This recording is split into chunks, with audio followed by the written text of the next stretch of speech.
शीतल BTech वाले को लग रहा था कि परमवीर सिंह को धमका देंगे, परमवीर सिंह को खरीद लेंगे, लेकिन उनको नहीं मालूम कि उनका पाला किससे पड़ा है। हम आज जो बड़ा खुलासा करने जा रहे हैं वो एक सिर्फ खुलासा नहीं बल्कि निवेशकों के लिए एक बड़ी चेतावनी भी है। और हम बताएंगे कि किस तरह से पटना के एक ऑफिस में पूरे बिहार में लूट का धंधा चलाया जा रहा है और किस तरह से लोगों को जमीन के नाम पर ठगा जा रहा है।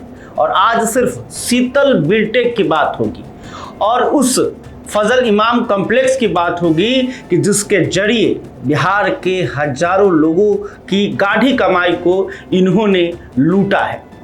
हम उस कड़वे सच का खुलासा करने जा रहे हैं जिसने बिहार के हजारों मध्यम वर्गीय परिवारों के अरमानों पर पानी फेर दिया है। क्या आपने भी अपनी जीवन भर की गाढ़ी कमाई किसी ऐसी टाउनशिप, कथित टाउनशिप में लगा दी है जहां आपको केवल एक भव्य गेट, रंगीन ब्रोशर और बड़े बड़े वादों का झुनझुना थमा दिया गया है? अगर हाँ, तो ये रिपोर्ट सिर्फ एक खबर नहीं है, यह एक चेतावनी है। शीतल बिल्टेक ये महज एक रियल एस्टेट कंपनी नहीं है दोस्तों, बल्कि धीरे धीरे बिहार के आम आदमी के करोड़ों रुपए का वो कब्रिस्तान बनती जा रही है जहां लोगों की उम्मीदें, उनके सपने और उनकी जिंदगी भर की कमाई दफन होती जा रही है। हद तो तब हो गई जब हमने इन पीड़ित निवेशकों की आवाज उठाई, उनके दस्तावेजों के साथ सवाल पूछे और कंपनी के दावों की हकीकत सामने रखी तो जवाब में सुधार नहीं मिला, बल्कि सीधे 1 करोड़ रुपए का मानहानि नोटिस थमा दिया गया। यानी सवाल पूछो तो जवाब नहीं मिलेगा, बल्कि दबाने की कोशिश होगी। आज इस विशेष खोजी रिपोर्ट में हम उस चकाचौंध के पीछे छिपे अंधेरे को उजागर करेंगे जहां यासिर इमाम और साहिल रिजवी जैसे नाम सामने आते रहते हैं। और आरोप यह है कि इन नामों के जरिए जनता की आंखों में भरोसे का धुआं भरकर तिजोरियां भरी जा रही हैं। अब जरा इस पूरे नेटवर्क को समझिए। शीतल बिल्टेक का जाल किसी एक शहर तक सीमित नहीं है, यह बिहार के अलग अलग हिस्सों में फैला हुआ है।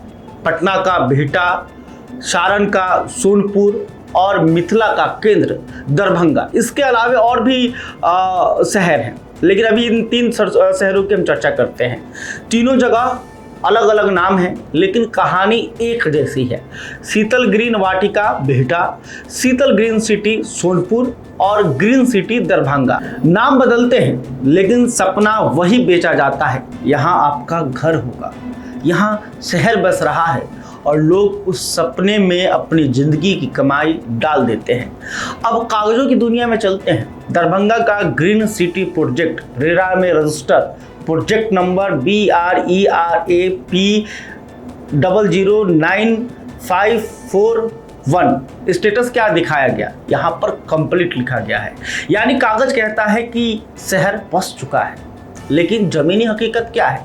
अगर आप मौके पर जाएंगे तो आपको मिलेगा ईंट के ढेर, कच्ची सड़कें, जल जमाव और अधूरा काम।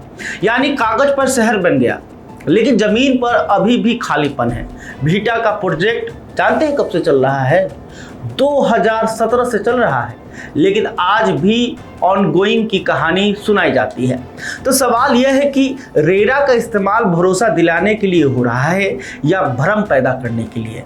अब बात करते हैं उन लोगों की जो इस पूरे खेल के सबसे बड़े शिकार हैं। कौन? निवेशक और जमीन खरीदने वाले।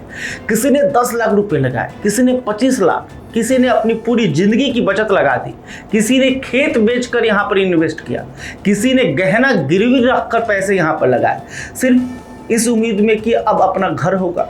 लेकिन सालों बाद भी ना कब्जा मिला, ना लोकेशन साफ हुई, ना पैसा वापस मिला।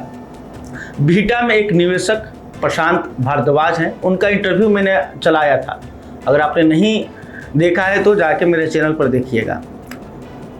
इनके 11 लाख रुपए से ज़्यादा देने के बाद भी इनकी ज़मीन नहीं मिल पाई है, या ज़मीन तो छोड़िए उसकी पहचान तक नहीं हो पा रही है।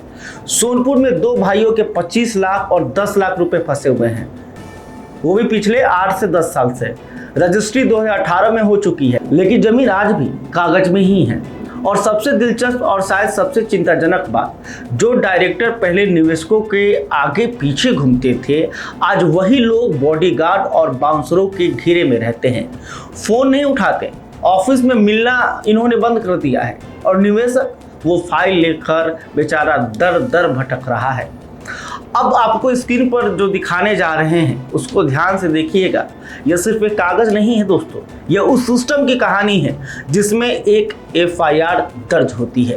पटना के कोतवाली थाने में दर्ज ये एफआईआर साफ बताती है, एक व्यक्ति ने दरभंगा के ग्रीन सिटी प्रोजेक्ट में 2 प्लॉट खरीदे, एक 1800 स्क्वायर फीट, दूसरा 2700 स्क्वायर फीट, और इसके लिए करीब 27 लाख रुपए कंपनी को दे दिए। यहाँ तक सब ठीक ठाक लगता है क्योंकि हर कोई सपना देखता है, लेकिन असली कहानी इसके बाद शुरू होती है। जब मौके पर जाकर देखा गया तो ग्रीन सिटी कहीं नजर ही नहीं आई। थोड़ी बहुत सड़क, बाकी सब गायब, ना बिजली, ना पानी, ना कोई डेवलपमेंट। 2022 के बाद तो काम पूरी तरह बंद है।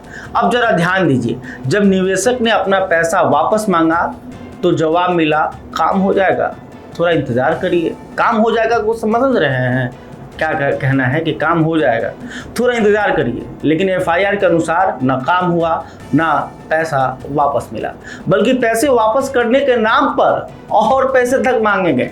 और अब सबसे बड़ा आरोप जानते हैं क्या है इसमें? फर्जी कागज बनाना, गलत जानकारी देना और सिस्टम को गुमराह करने की कोशिश करना। अब अगर आप सोच रहे हैं कि यह सिर्फ एक प्रोजेक्ट की कहानी है तो यहीं पर आप गलती कर सकते हैं, क्योंकि अगर आप पूरे मामले को जोड़ कर देखेंगे तो यही पैटर्न सोनपुर में भी दिखता है, बिहटा में भी दिखता है और दरभंगा में भी सामने आता है। नाम बदल जाता है लेकिन तरीका नहीं बदलता। पहले बड़े बड़े वादे, फिर एडवांस पैसा और थोड़ा काम दिखाना, फिर धीरे धीरे सब ठंडे बस्ते में डाल देना, और आखिर में निवेशक दफ्तर के चक्कर लगातार काटे जा रहे हैं। जब हमने इस पूरे मामले को उठाया तो कंपनी ने जवाब देने के बजाय 9 अप्रैल 2026 को वकील के जरिए 1 करोड़ रुपए का लीगल नोटिस भेजा। जानते हैं क्या मांगा गया हमसे? 24 घंटे के अंदर खबर को हटा दीजिए और माफ़ी मांग लीजिए। लेकिन शायद उन्हें यह समझना होगा, सच को नोटिस से दबाया नहीं जा सकता। अब सवाल वही है जो इस पूरी कहानी का सबसे बड़ा हिस्सा है। अगर ज़मीन पर काम नहीं हुआ तो कागज पर प्रोजेक्ट पूरा कैसे हो गया?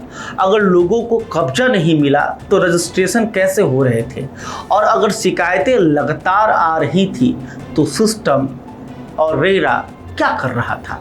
यह सिर्फ एक कंपनी की कहानी नहीं है, यह एक पैटर्न की कहानी है। एक ऐसा पैटर्न जहां सपने बेचे जाते हैं और जिम्मेदारी कोई नहीं लेता। स्क्रीन पर चल रही एफआईआर की यह कॉपी सिर्फ एक दस्तावेज नहीं है, यह उन हजारों लोगों की कहानी है जिन्होंने अपना घर बनाने का सपना देखा है और आज भी इंतजार कर रहे हैं। इस पूरी रिपोर्ट का निष्कर्ष साफ है, रियल एस्टेट के नाम पर चल रहे इस सपना बेचने के खेल से सावधान रहिए। किसी भी प्रोजेक्ट में पैसा लगाने से पहले सिर्फ विज्ञापन मत देखिए, जमीन पर जाकर हकीकत जरूर जांचिए।